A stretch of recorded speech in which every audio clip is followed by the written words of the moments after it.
ప్రతి ఏడాది ఎన్నో కొత్త కొత్త యూఎఫ్ఓ మిస్టరీల గురించి మనం అందరం వింటూ వస్తూ ఉంటాం.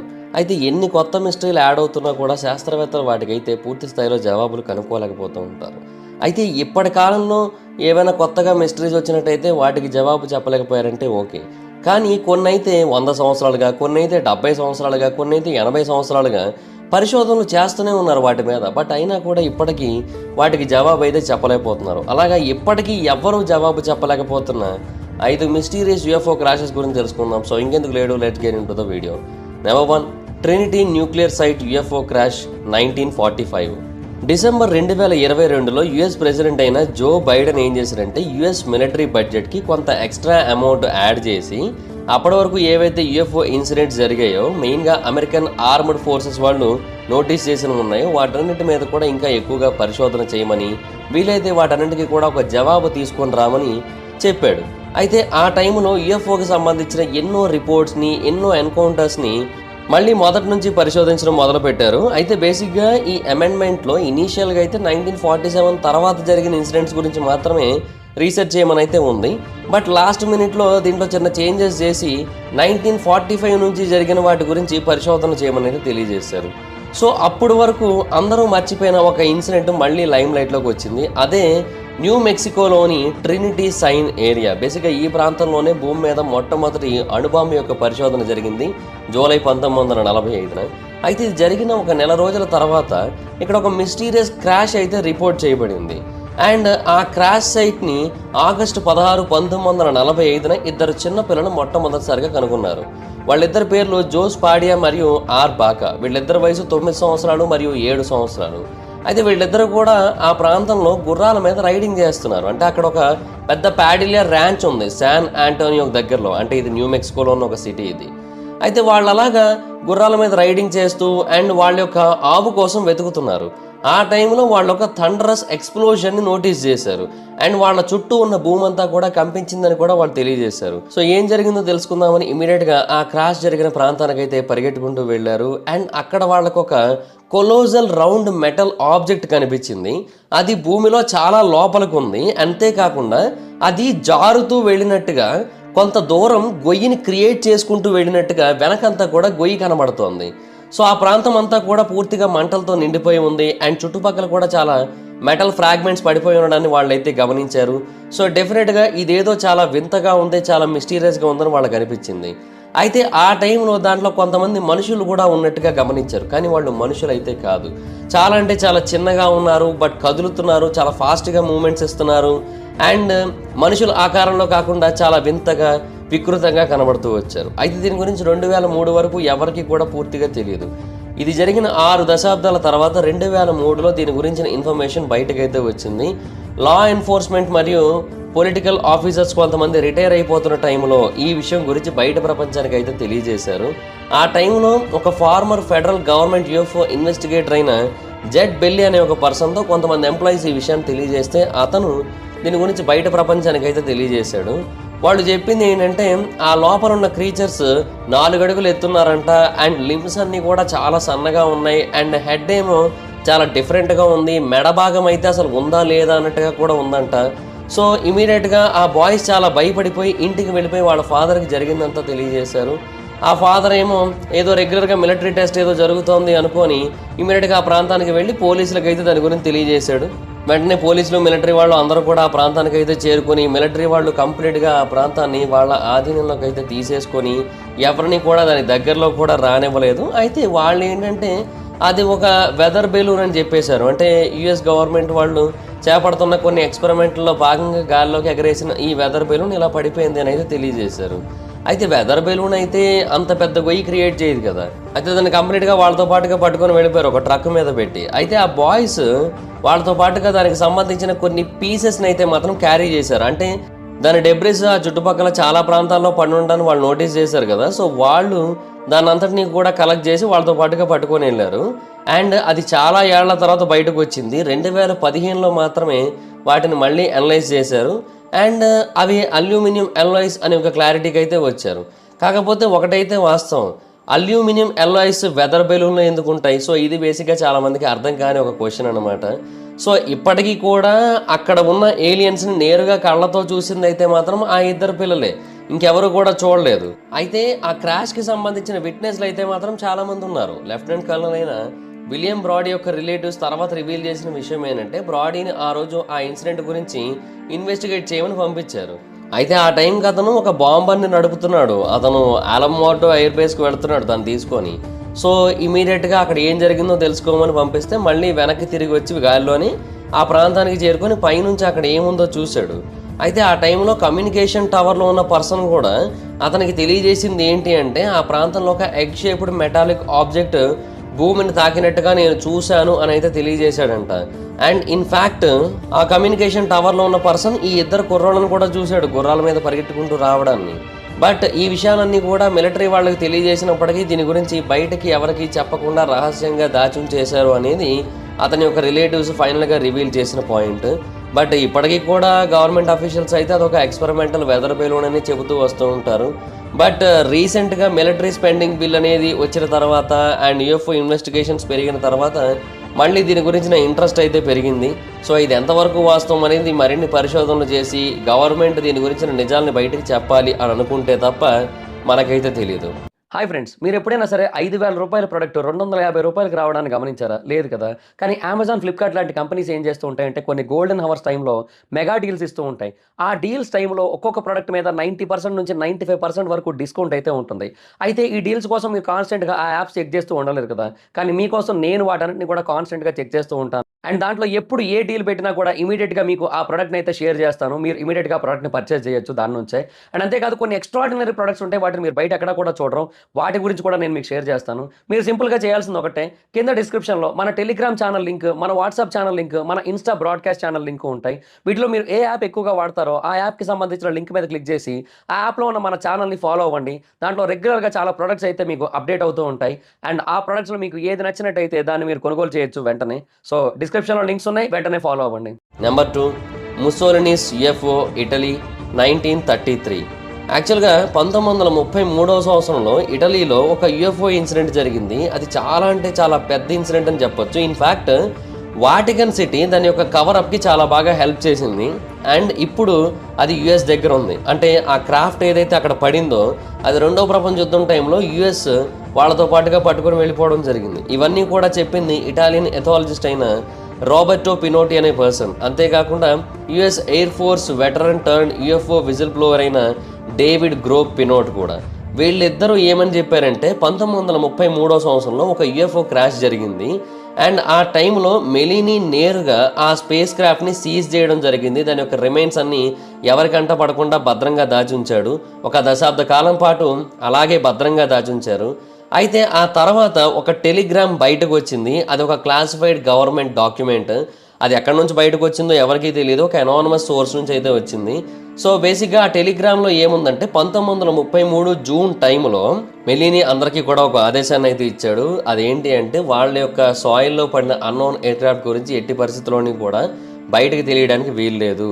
ఒకవేళ ఎవరైనా జర్నలిస్ట్ కనుక దీని గురించి రిపోర్ట్ చేసినట్టయితే ఇమీడియట్గా వాళ్ళకి చాలా పెద్ద మొత్తంలో ఫైన్లు విధించాలి అండ్ వాళ్ళని అరెస్ట్ చేయాలని అందులో ఆదేశించినట్టుగా చాలా స్పష్టంగా తెలుస్తూ ఉంది. అయితే ఈ డాక్యుమెంట్ ఒకటి వాస్తవమే అన్నట్టుగా మనకు అనిపిస్తున్నప్పటికీ కూడా ఇవి తప్ప ఇంకా ఎటువంటి ఫిజికల్ ఎవిడెన్స్ కూడా మనకైతే కనబడలేదు.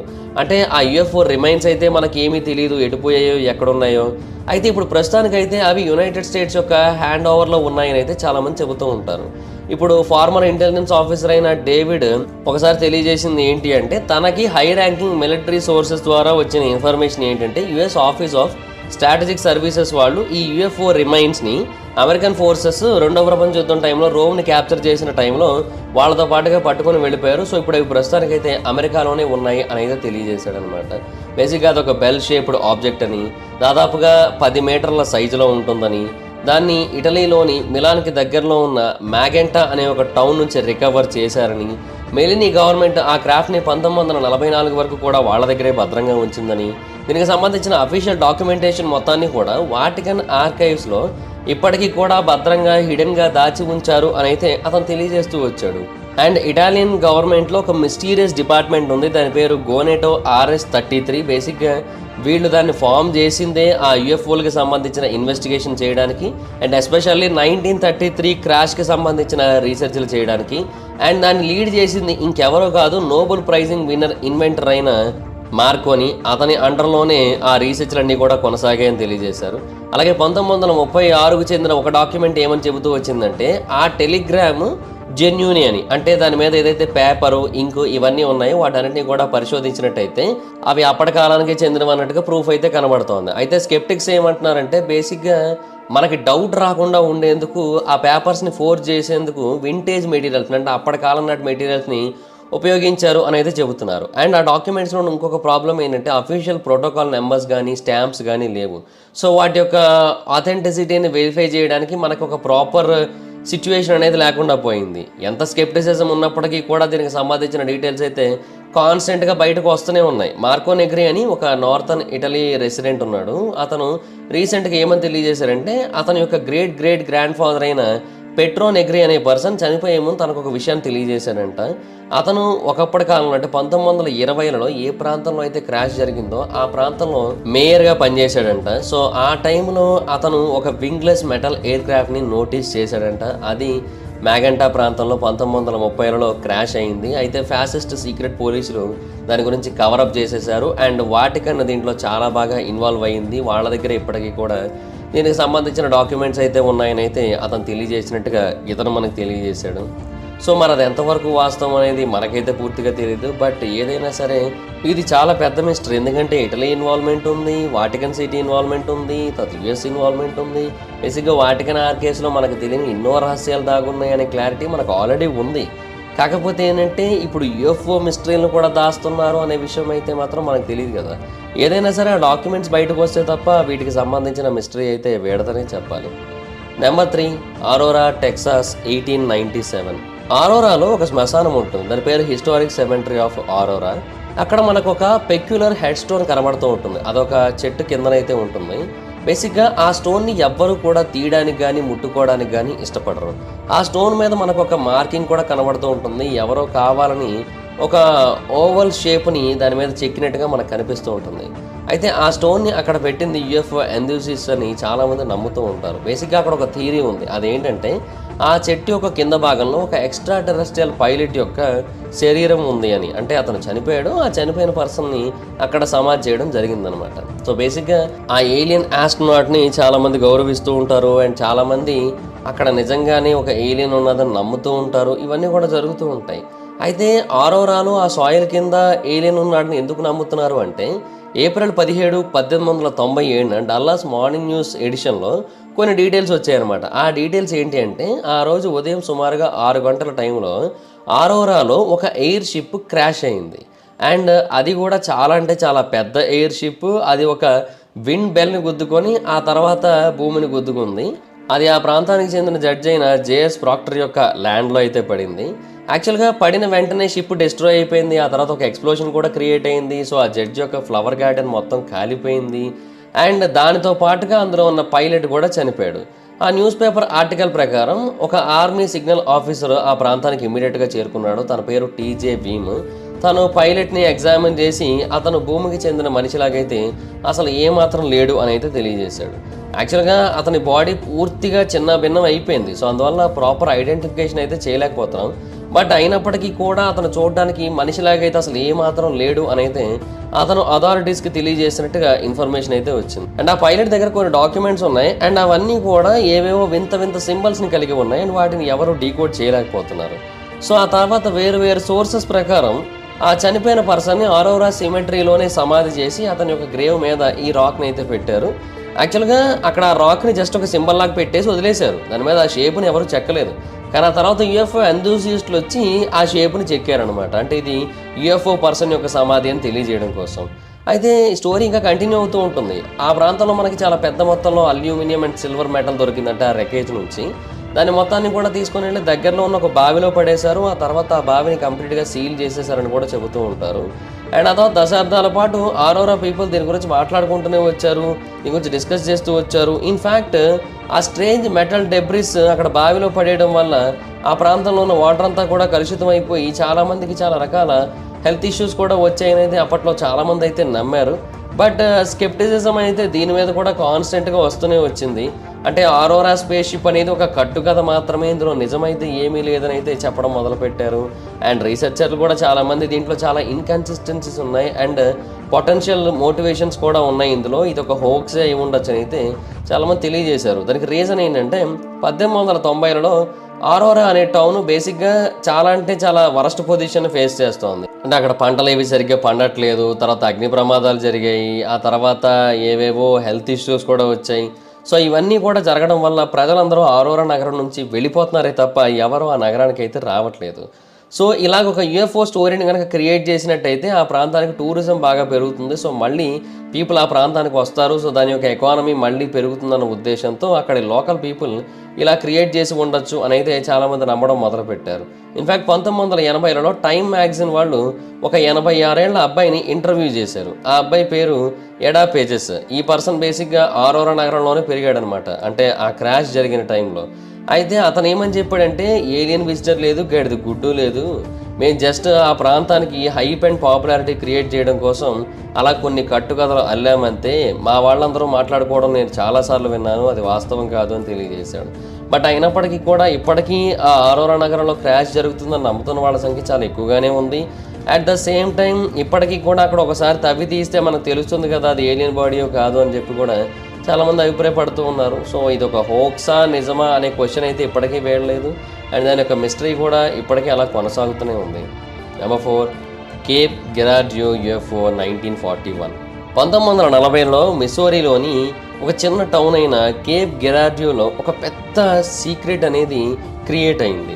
అయితే అది రీసెంట్ టైమ్స్లో బయటకు వచ్చిన తర్వాత అందరూ కూడా దాని గురించి మాట్లాడుకోవడం మొదలుపెట్టారు. అదేంటంటే ఒక ఎక్స్ట్రా టెరెస్ట్రియల్ ఎన్కౌంటర్. అది ఒక రోజు రాత్రి, అది కంప్లీట్గా స్ప్రింగ్ సీజను. సో దానివల్ల మొత్తం అందరూ కూడా ప్రశాంతంగా పడుకుంటున్నారు. అండ్ రోస్వెల్ క్రాష్ జరగడానికి సుమారుగా 6 సంవత్సరాల ముందు.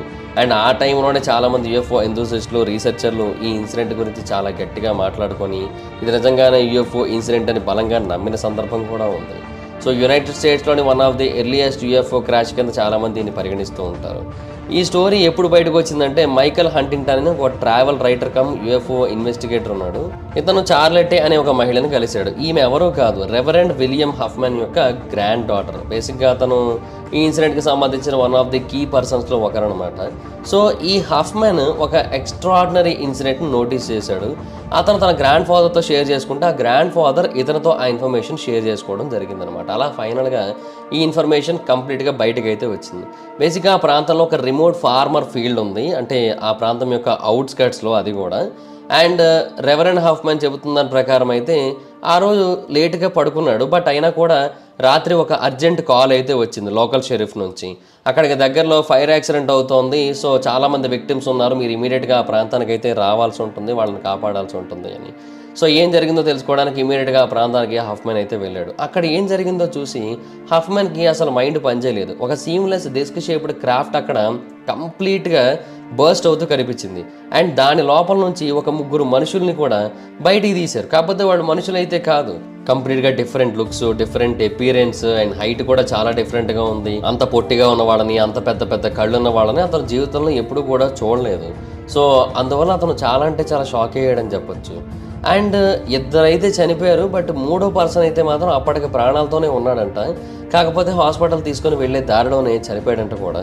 అయితే ఇమీడియట్గా ఆ ప్రాంతం మొత్తాన్ని కూడా క్లియర్ చేయమని, ఆ డెబ్రిస్ మొత్తాన్ని కూడా గవర్నమెంట్ కంట్రోల్లోకి తీసుకొని వెళ్ళమని, అండ్ ఆ చుట్టుపక్కల ఉన్న విట్నెస్లు ఎవరైతే ఉన్నారో వాళ్ళందరినీ కూడా ఇమీడియట్గా సైలెంట్ అయిపోమని, ఎవరికి కూడా దీని గురించి చెప్పొద్దు, ఎవరు కూడా దీని గురించి మాట్లాడొద్దని అతను ఆ ప్రాంతం నుంచి వెళ్ళిపోయినట్టుగా తెలియజేశారు. అయితే న్యూస్ పేపర్ రిపోర్ట్స్లో కానీ అఫీషియల్ రికార్డ్స్లో కానీ ఎక్కడ కూడా దీని గురించి మెన్షన్ అయితే ఏం చేయలేదు.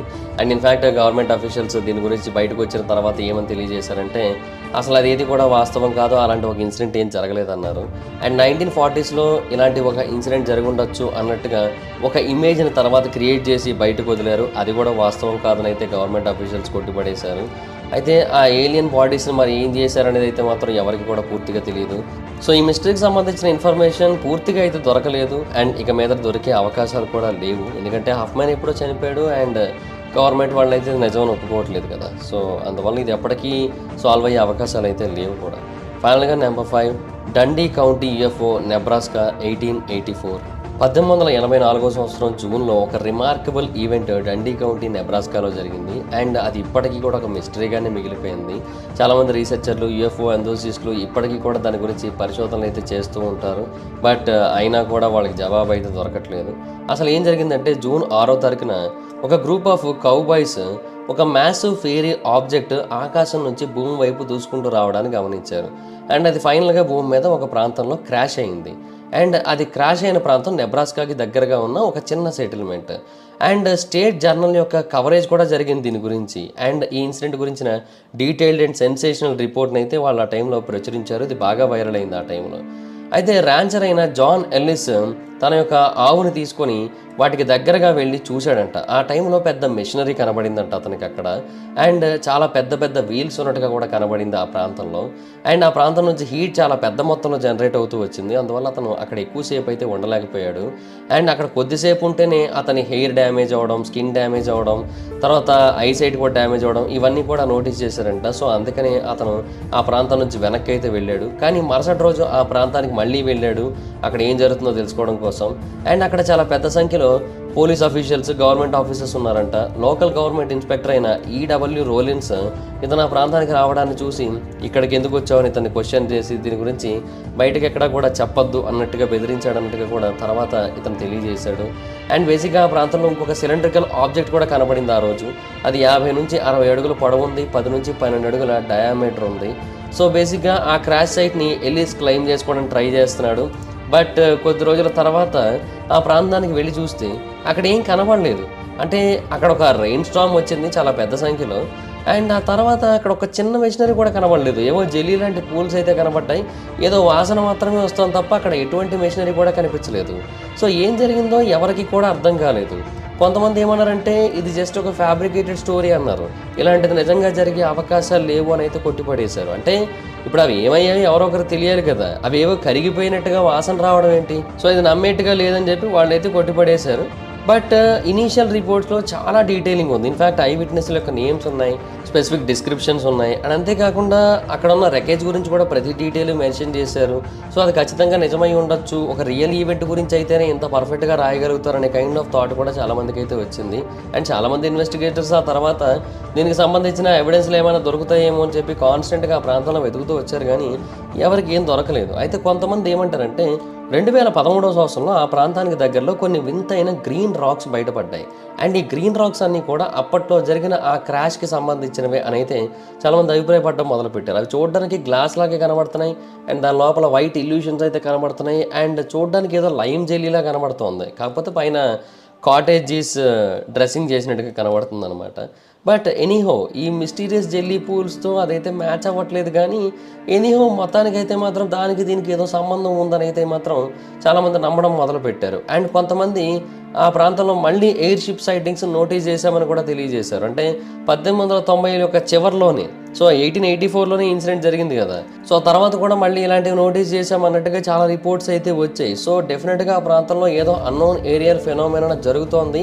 సో మనం అదేంటో తెలుసుకోవాల్సి ఉంటుందని చాలామంది ఇన్వెస్టిగేట్ చేయడం మొదలుపెట్టారు. కానీ ఎవ్వరికి కూడా దీనికి సంబంధించిన ఆన్సర్ అయితే దొరకలేదు.